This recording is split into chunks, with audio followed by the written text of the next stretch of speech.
मनुष्य का आत्मा मनुष्य का अमूर्त भाग है।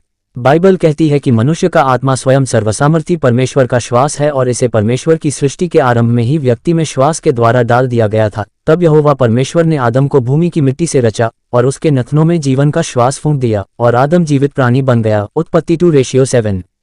यह मनुष्य का आत्मा ही है जो उसे स्वयं और अन्य उल्लेखनीय, यद्यपि सीमित मात्रा में, परमेश्वर जैसे गुणों के प्रति सचेत करता है। मनुष्य के आत्मा में हमारी बुद्धि, भावनाएं, डर, लालसाएं और सृजन शक्ति इत्यादि सम्मिलित हैं। यह आत्मा ही है जो हमें समझने और विचारने की विशेष योग्यता प्रदान करती है। योएल 32:8-18। शब्द आत्मा और श्वास को इब्रानी शब्द निशिमा और यूनानी शब्द न्यूमा से अनुवादित किया गया है। इन शब्दों का अर्थ दृढ़ हवा, विस्फोट या प्रेरणा से है। निशिमा जीवन का वह स्रोत है जो मानवता को विशेष बना देता है। योएल 33:4। यह अमूर्त, अदृश्य मनुष्य का आत्मा है जो मनुष्य के मानसिक और भावनात्मक अस्तित्व को नियंत्रित करता है। प्रेरित पौलुस ने कहा है, मनुष्यों में कौन किसी मनुष्य की बातें जानता है, केवल मनुष्य की आत्मा जो उसमें है। 1 कुरिन्थियों 2:11।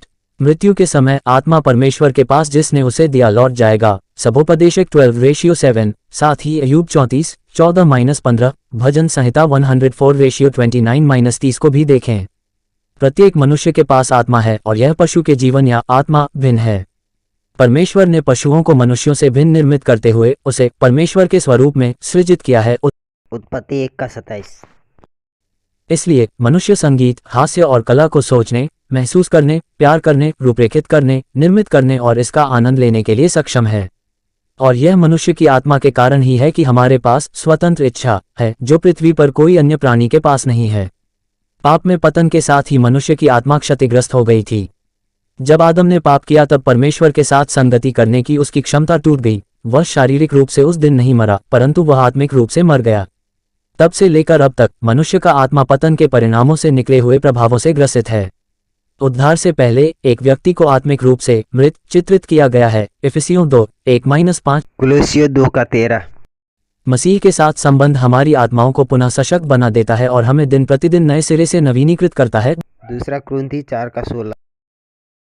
दिलचस्प बात यह है कि जैसे मनुष्य की आत्मा को अलौकिक रीति से प्रथम मनुष्य में श्वास के द्वारा फूंक कर डाला गया था, ठीक वैसे ही पवित्र आत्मा को भी यूहन्ना 20:22 में प्रथम शिष्यों के ऊपर फूंका गया था। और ये को उसने यीशु उन पर फूंका और उनसे कहा, पवित्र आत्मा लो। यूहन्ना 20:22।